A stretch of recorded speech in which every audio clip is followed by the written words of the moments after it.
Bueno, pues yo creo que la primera parte muy bien, yo creo que en muchos momentos fuimos incluso superiores a un Barça en el Camp Nou y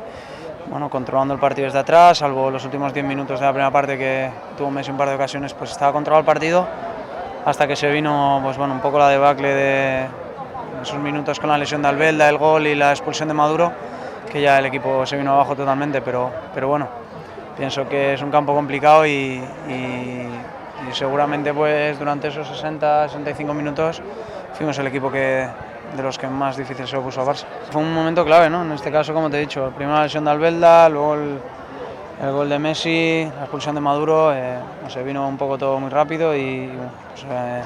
cuando el mejor jugador del mundo pues tiene su día, pues es difícil pararle. Yo soy futbolista y me encuentro bien. Está claro que estamos pasando un momento difícil por las lesiones que estamos teniendo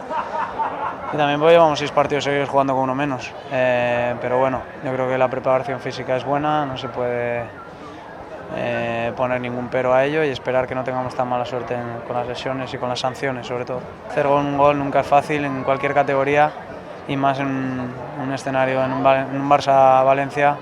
ya te digo que no es nada fácil. No, si pensamos eso nos quedamos aquí, pensamos en pasar, pensamos en hacer un buen partido, ya fuimos superiores aquí a sus 11 jugadores, no otras adversidades que nos plantó la eliminatoria y estamos convencidos de que podemos eliminarles allí. Bueno, es difícil hacer una lectura positiva cuando pierdes 3-0, pero bueno, en este caso pues que los rivales de por debajo no ganen, pues te ayudan, pero nuestra intención no es que los rivales de por debajo no ganen, sino es ganar nosotros.